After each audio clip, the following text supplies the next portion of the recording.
Now the next thing to understand are the respiratory organs which are present. That means there is a diversity of respiratory organs in the animal kingdom. So let's understand the diversity.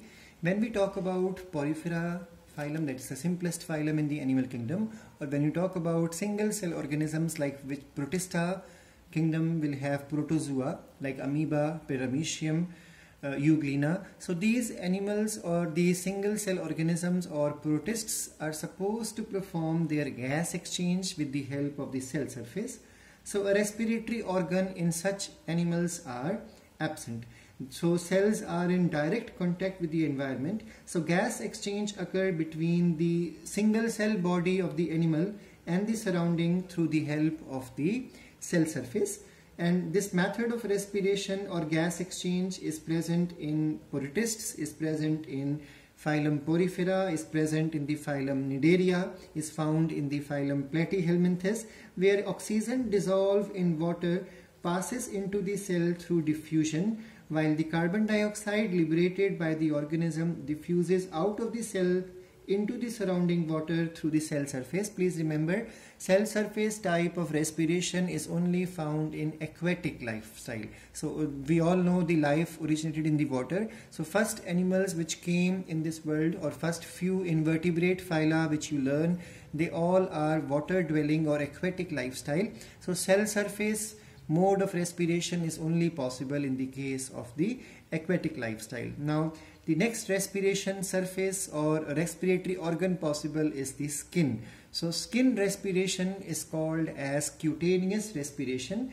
We all know the skin in this case is supposed to be thin because we have learned the characteristic of respiratory surface. So the skin of the animal, example frog, example earthworm, I have told these examples before also, that they are able to respire through their skin, multicellular skin, but still that skin is supposed to be thin, moist, as well as highly vascularized, so that blood can easily take away gases or bring back dirty gas for exchange through skin. So it functions as a respiratory surface in the case of the Annelida phylum, even in the case of the amphibians like frog. In frog, cutaneous respiration occurs basically when the frog is performing hibernation as well as estivation. Hibernation is the winter sleep, estivation is the summer sleep. At other time, the frog basically respires through buccopharyngeal cavity, it respires through the lungs otherwise. In the same manner, we have branchial respiration found. Now branchial respiration word is used for the animals which are again aquatic animals, and they respire with the help of gills. So remember, gills can be both external gills can be external, or otherwise the gills can be internal. For example, we know tadpoles of amphibians like frog, and there are nymphs are the metamorphosis topic you have learned in the 8th class. So nymph is one of the stage before the adult stage come in dragonfly. So the nymphs of the dragonfly are aquatic, but dragonfly is not aquatic, it is aerial.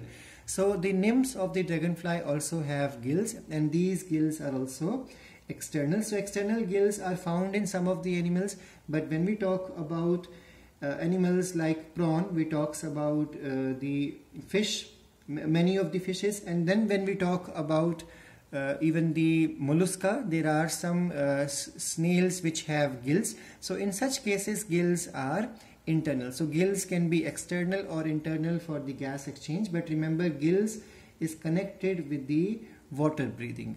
Then in the same manner we have trachea. Trachea means pipes. So there are pipes along with the holes. Each pipe, there is a network of pipe with hole, main hole on the cell surface or body surface, and those holes are called as spiracles. So spiracles along with trachea is called as tracheal type of respiration, and it is found in the case of insects. So it's a mode of gas exchange where large number of pipes or tracheae are there, and they are connecting the body cells with the external air. The next type is found in the case of the scorpio and spiders. These are specialized type of respiratory organ, like scorpios and spiders have book lungs. King crab, what is called in scientific name as Limulus. It's a living fossil. It has book gills. Then in the same manner, the molluscas carry ctenidias. Ctenidias are again a type of gill. And there are some mollusks which have pulmonary sac also for exchange of gases. Then we have starfish. Starfish come in the phylum of Echinodermata. Echinodermata performs gas exchange with the help of tube feet. We'll be learning these points in minor details in the animal kingdom. That is, at the end of the academic session, we'll be finishing the animal kingdom. That means the first unit. In the same manner, larvae of mosquitoes. Now we all know mosquitoes lay eggs on water surface, and then they will change into larvae, and then they change into pupa, and finally there will be a adult mosquito coming out. So the larvae of mosquitoes, though they are inside the water, they are aerial in breathing. So what they have is, the mouth part is modified into a pipe. That pipe is called as siphon. That's why respiratory siphon.